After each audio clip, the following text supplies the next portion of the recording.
All right, good morning, everyone. Welcome to today's community session. Thanks for participating. This meeting is being recorded and will be made available for those who are unable to participate today.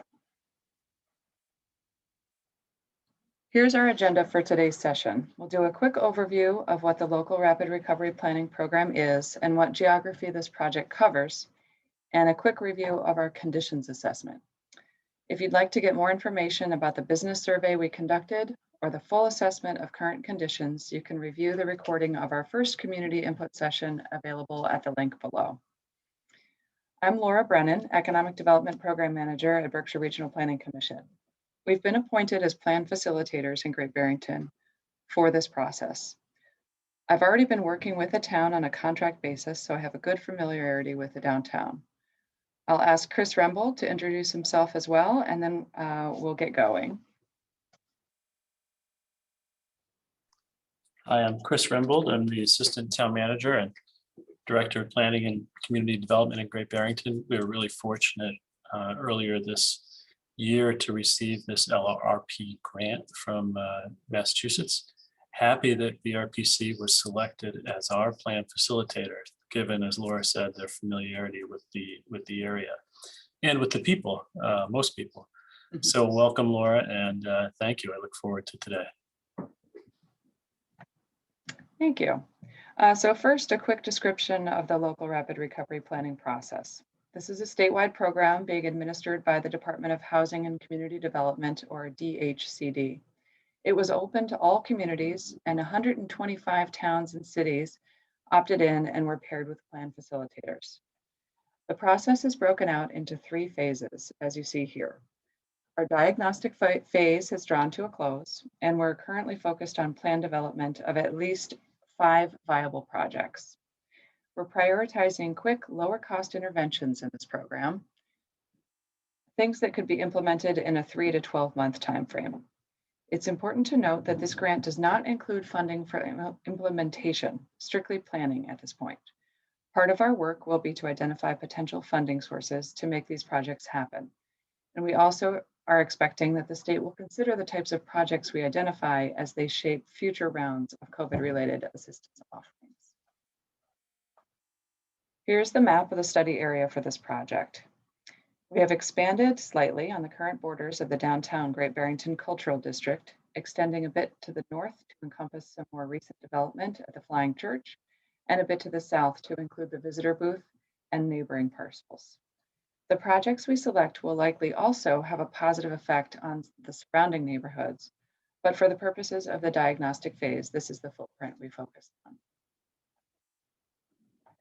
During the diagnostic phase, we looked at both public and private realm conditions. Public realm is anything outside of private ownership or control, but accessible by members of the public. One way to visualize this would be anything from the base of a building where it meets the sidewalk out towards and including the street in front of it. In BRPC's assessment of the public realm, we found a range of conditions as you'll see here. Some elements received an A grade, while others, such as wayfinding and signage, received a C. This is in part because some existing signage is outdated, and also because the signage in downtown is almost entirely vehicular focused rather than catering to pedestrian or bicycle traffic. This will impact some of the projects that we consider. Private realm assessment turned up a range of conditions as well. Some, such as outdoor dining, received an A, but in the case of awnings on commercial buildings and storefronts, the grade came to a C. The proposed project list that we've come up with is responsive to these conditions in both the public and private realms, and also reflects concerns that the town often hears in terms of visitor amenities. Next, we'll look at a list of projects that have risen to the top of our list based on all aspects of the diagnostic phase: business survey results, conditions assessments, interviews with town officials, and input at our May 20th community session. Then we'll move into a discussion about any additional ideas that you'd like to propose. We'll talk through each of these briefly to describe what we have in mind and take any questions, and then move on to the next one on the list. So please hold off on any ideas for additional projects or questions about things that are not shown here until we're through these 10, as we've reserved time for that discussion as well. Oops, let me stay on that slide. All right, Chris, do you want to get started on your vision for how these would pan out? Sure, and we can take turns here too, Laura. So Sure. if you'd like. Again, as Laura said, these projects result from discussions with you all, with work on the ground in the downtown, scoring and rating the various aspects of downtown, and also from BRPC's expertise in connection with other LRRP grantees across the state. So we're beginning to see other examples of what other communities are doing. So here we're taking, I hope, the best projects and seeing what is needed in downtown Great Barrington and hopefully what is feasible too. So the first, this came up directly as a result of one of our sessions, is rearranging or expanding our outdoor seating. You saw a statistic on an earlier slide about 4,000 square feet of park space. So that's not really much compared to the overall downtown. So really the Main Street and Railroad Street sidewalks, those are park spaces and community spaces, and treating them as such could have a real positive impact on downtown.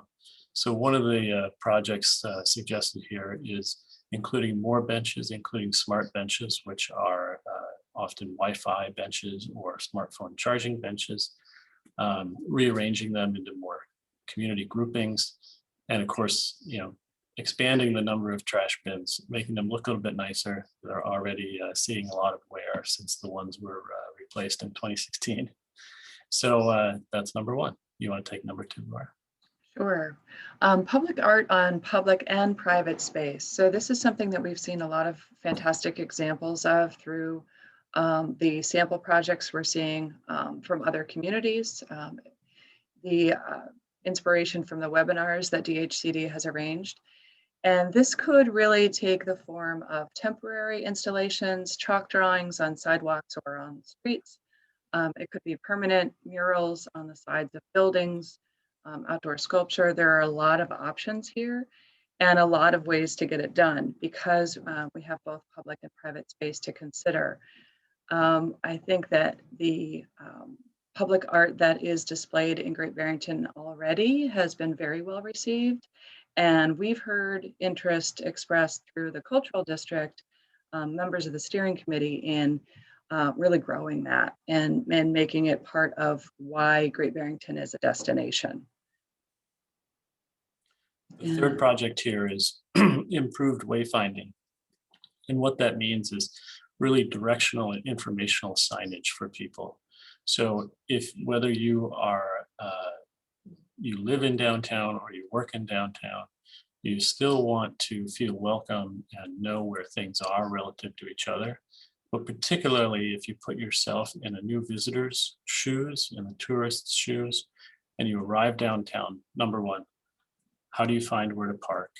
How do you find where the major destinations are so you can orient yourself? Where is the Mahawi? Where is the triplex, etc.? Where are there public bathrooms or other amenities, if any, and things like that. So wayfinding will not only allow people to get around better and orient themselves better and feel more welcome, but also point out sites of commercial interest, of cultural interest. I'm thinking of like the Du Bois birthplace, recreational interest, like the Riverwalk or the park behind Town Hall, and civic interest, Town Hall itself, or the gazebo, things like that. So that's what wayfinding is. We have, as Laura said, mostly signage that focuses on cars and cars driving through, but not really on cars stopping and people walking around. So we would like to see an expansion of an existing walking tour app that contains primarily historic information. And Chris, can you remind me who had launched those walking tours originally? The Historical Commission. Historical Commission. So we have the opportunity to add other thematic tours to that, either cultural district assets, a dining tour, a retail tour, outdoor recreation opportunities, and things that are not already included in the historic focus tours. All of these things encourage longer stays and more thoughtful experiences in the downtown where people are really engaging with what we have to offer. And hopefully also engaging with our merchants. The visitor center item is something that the Chamber of Commerce and the town have been discussing for a while now. Currently, the visitor center is just a small little booth just south of Town Hall and St. James Place in front of the CVS. Between the sidewalk and the roadway, it also kind of serves as the Peter Pan bus stop. But I know that the Chamber of Commerce has been thinking about expanding that, providing space for their offices or additional informational kiosks. Who knows, maybe public bathrooms can be incorporated into that. Really providing a place where people feel welcome, where it can be staffed and more comfortable and more visible for everybody who uses the downtown.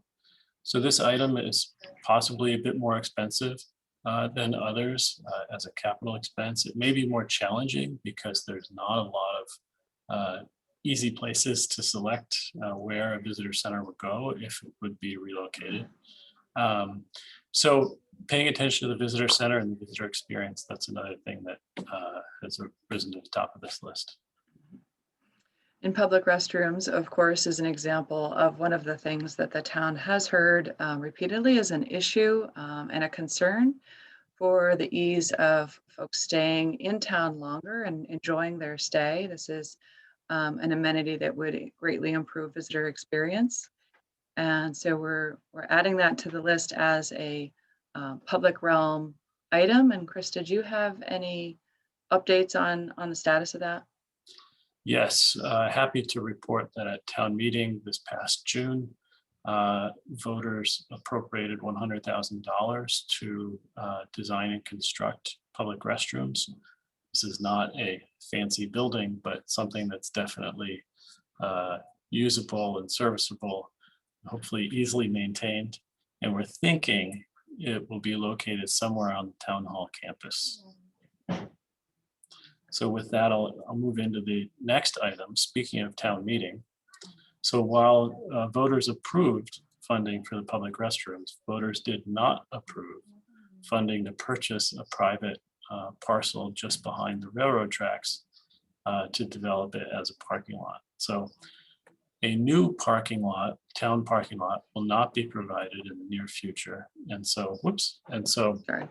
the focus here would instead be on managing the parking supply, perhaps working in a more proactive manner with the owners of private parking lots. That may be something that's a more formal arrangement between the town and these owners, or it may be continuing to be individual one-offs with businesses having lease arrangements with these owners of private parking lots. In any case, we think the focus should be on weeknight and weekend parking. It's interesting, this past weekend, the 4th of July, was pretty busy, good to see downtown, but it's incredible to see that while people, and this is a decades old story, while people circle Railroad Street in their cars, there are plenty of parking spaces on the other side of Main Street that could, if we work cooperatively with private owners, that could be available for public use on weekends. Make a huge difference. So the next item on the list is the paint box program.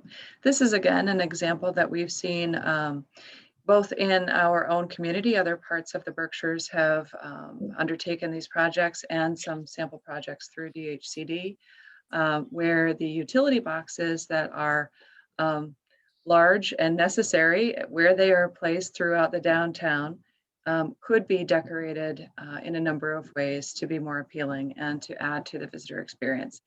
So these can be either wrapped in material that's pre-fabricated, or it can be painted directly onto the boxes. And I believe that there is an initiative already underway to use historic images of Great Barrington to address our particular utility boxes. Is that correct, Chris?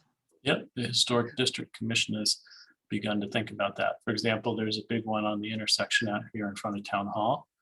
And it would be really interesting for folks to be able to see what Town Hall used to look like. So it's kind of a ready-made canvas for promoting the town's history. So I'll go ahead and take up the Town Hall campus bullet there. This is something that we've been talking about for a little while in Town Hall, but have not advanced really beyond the idea stage. And that's to take the front lawn of Town Hall to eliminate the kind of asphalt area in front of Town Hall and instead turn it into Great Barrington's front yard, celebrating the monuments that are there and providing really a town common or a town green like so many New England communities have, and that folks come to rely on for shade, for picnicking, for whatever. It would be an opportunity to do that right in front of Town Hall. We'd have to make some improvement or rearrangements to the parking situation and maybe put a little bit more parking out back and make a swap. But it could be done. It might also include safety at that intersection of Castle and Main Street. So this is something we've been talking about. We think it's possible. It's a long-term item, but we think it would go a long way to improving the front yard of our town. Also provides space for a different configuration of space for events, short-term festivals, and times when we need to bring people together and don't have enough green space to do that currently. So last on this particular list is the facade improvement program. And this would likely be some sort of combination of public and private realm and contributors. So during the assessment of current conditions, we did notice that despite the fact that folks taking the business survey didn't really indicate a concern around the way that things look downtown, as we looked very closely street by street, we did see that a lot of the facades of commercial spaces, particularly ground floor spaces, really do have a need for improvement, either through just quick painting of window sash or improvement to the lighting, the awnings that are currently installed. Many of those are in very poor condition. But there are things that could be done very quickly and relatively inexpensively to greatly improve this. Some towns have undertaken a formal system by which commercial property owners or tenants can apply for either grants or loans to make this happen quickly. And we would like to look into establishing something like that for Great Barrington. It would probably have to start out slowly and hopefully grow over time through contributions and raising of grant funds. But as visitors and residents come into downtown, I think those types of changes would be noticed immediately. You'll, I think, recognize that many of these things are geared towards improving experience of both residents and visitors, encouraging longer stays downtown, encouraging more frequent visits, and all of that is geared towards improving the economic well-being of those businesses who are located in our geographic footprint.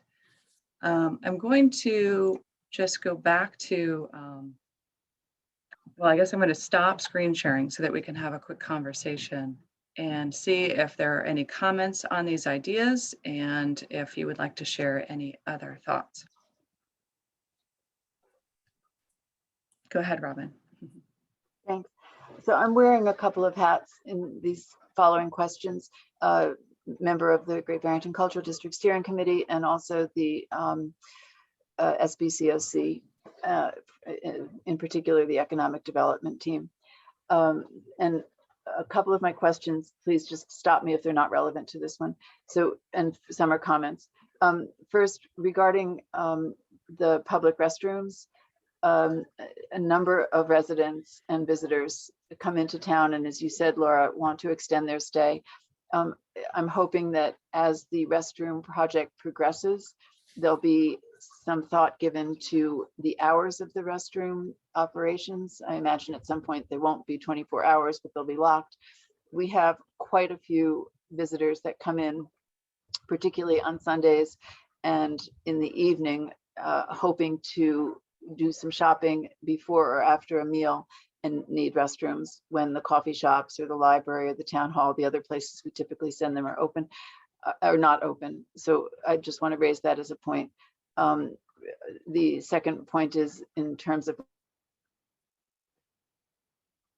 location, many of the people coming in asking for restrooms have young children, often in strollers, or often actually potty training.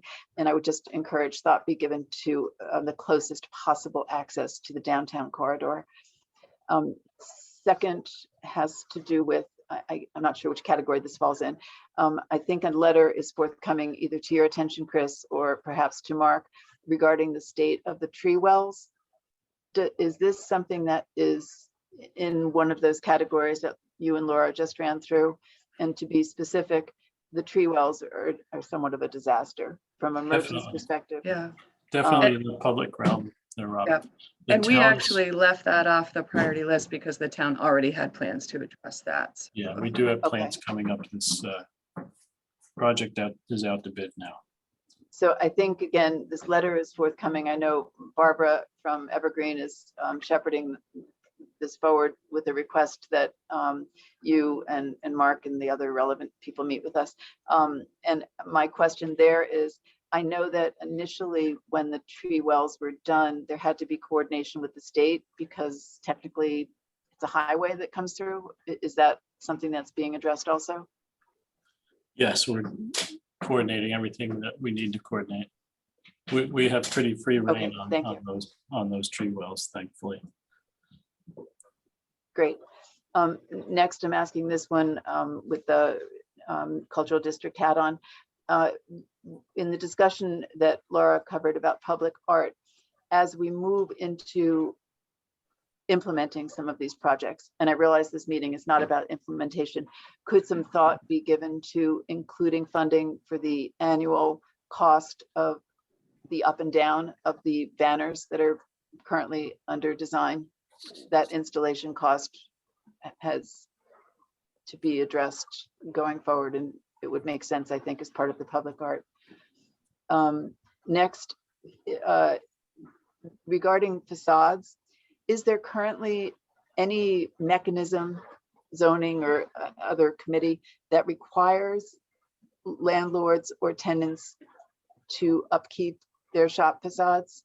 Because some of them are actually at the point where they're derelict and pieces are falling off and so forth.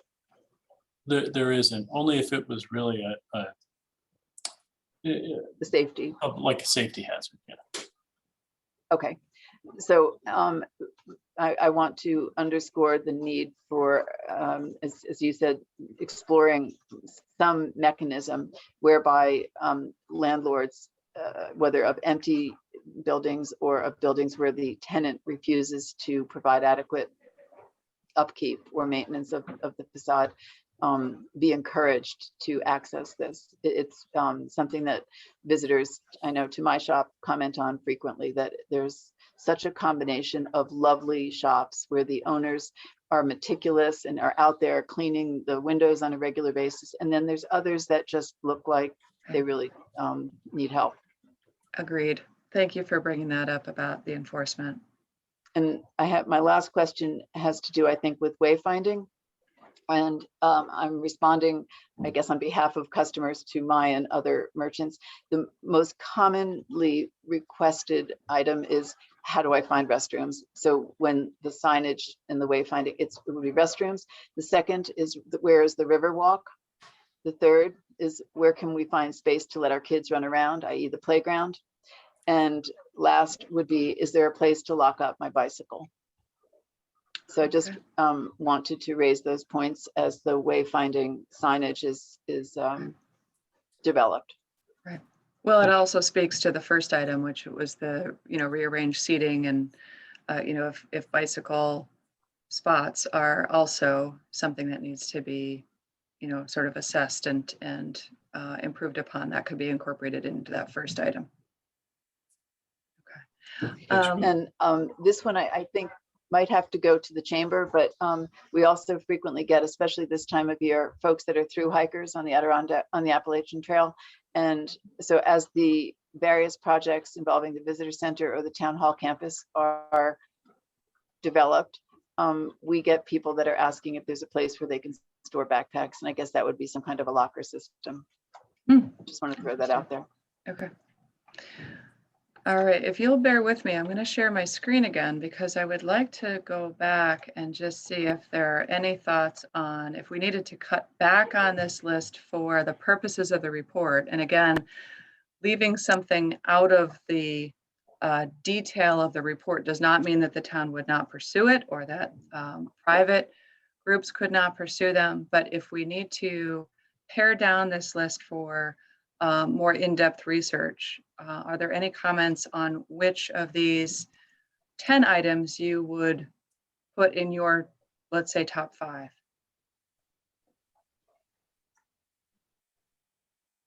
Want me to comment on that? Sure. Okay, so top 5, I would say definitely the restrooms would be number 1. Parking management together with wayfinding, because they're sort of one and the same, but 2, 3.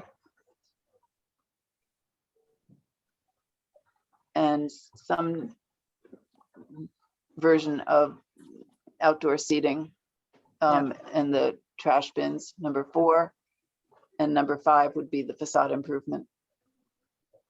Okay. But I think some of these get wrapped together, Laura. Yeah, I think they can. And we may treat them that way in the report. We'll have to see how that goes. We have some examples to look at and see if there are ways to combine them and actually seek funding for a large project. Before we move on, yeah, I don't want to lose sight of some pretty incredible things that are happening downtown. First of all, stores coming into downtown post-COVID, relocating, opening up a store downtown, new businesses altogether, taking the space pretty quickly of old businesses of folks who have retired or sold. So really exciting to see storefronts being filled on Main Street and Railroad Street, and those storefronts looking really nice with the new displays in them. Second of all, we're really lucky that we have the library kind of at the far north end of the street, where there's not a lot of business activity, but it's a really nice community activity. When they're open on Saturdays and they have the book sales, I've noticed that it really draws people up and down Main Street to that far end, and also the farmers market. So a couple of strengths there that I just want to mention that I think can get easily overlooked. And then just for the record, and we all know this, I'm really excited to see the cultural district banners being developed and hope to see those out soon. So another great sort of symbol of pride in downtown. And another project that may take shape, most likely through private initiative, but possibly through public support, is a downtown Wi-Fi network. So I didn't want to lose sight of those other things. They're not necessarily in the priority list because they're either ongoing or they need a little bit more discussion, but those kind of strengths and other things are all happening in the background. So what you see here is maybe just a distillation of what we've heard so far, but I didn't want to lose sight of those other exciting things. So sorry. Thank you, Chris. I would say that when I responded earlier in terms of the top 5, part of my reasoning is some of the projects that appear in that list of 10 are already being addressed through other organizations, through other means, whether it's the chamber or the GBCD. So not to diminish their importance, but to avoid a duplication of effort, perhaps. I think that makes sense. And during our last meeting in May, we did hear from some folks with some ideas, which have all played into are coming to the list you saw today. Are there any sort of last minute suggestions that we need to be incorporating or aspects that you think Robin had a great point around the enforcement of facade conditions, and that needs to play into a project around facades, not just simply providing funds, but also looking at how do we try and encourage ongoing maintenance. So do any of these projects prompt for you a potential complication or something we need to be taking into consideration, or any brand new ideas that you haven't seen discussed either today or back on May 20th? I think it was a very comprehensive list Yeah, and I just like to underscore. to work with. Oh, sorry, Robin. I'd just like could to I just ask- underscore that they'll need, cooperation of public and private sector, whatever it is. Yeah. Yep. Chris, could you just restate for me the progression here? We go from this planning phase for how long? Laura? Sure. So the next step will be to narrow this list down a bit so that we can do more thorough research on perhaps 5 or 6 of these. We will be also encapsulating all of the diagnostic work that was done in the introductory chapters of our final report. So both that diagnostic information and thorough research into a handful of projects for Great Barrington that's what we will be documenting over the next 4 to 6 weeks. We will present a draft final plan in August, and then the final plan, after any additional comments or edits, will be submitted to the state, likely in late August or by mid-September, I believe, is our official deadline. That is not to say that we couldn't pursue funding or just getting started on any of these things before then. So there's nothing to hold us back from undertaking any of these while the final document is being created. Does that answer the question, Robin? Yes, thank you.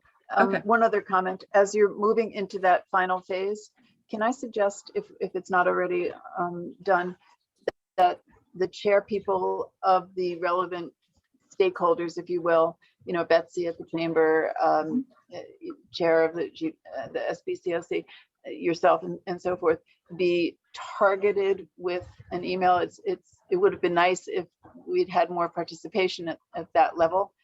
And I think, as you said, it's going to require public-private working together and engagement. And we need to take a very aggressive posture in that regard.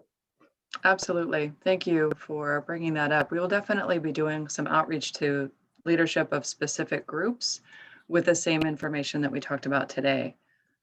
So that's a great. And great I would point. like to see landlords included in that aggressive targeted outreach, because it will ultimately fall to them to either enlist the support of their tenants or take responsibility for improving the facades. Understood. Okay.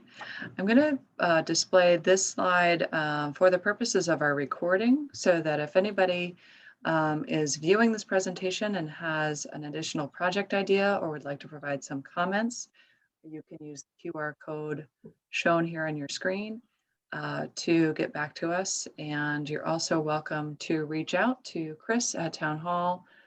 Chris, can you provide your contact information before we close out? Sure. Probably the easiest way is to email me at crembold@townofgb.org. That's crembold@townofgb.org. Great. All right. Well, thank you very much for participating, and we will post this on social media, as well as make it available on YouTube and share that link out to as many people as we can. Really appreciate the input today. Can you share it as a press release, Laura? Certainly. Laura, can it be shared as a press to the press? Certainly. Thank you. All right. I'm going to stop recording. Thanks, Robin.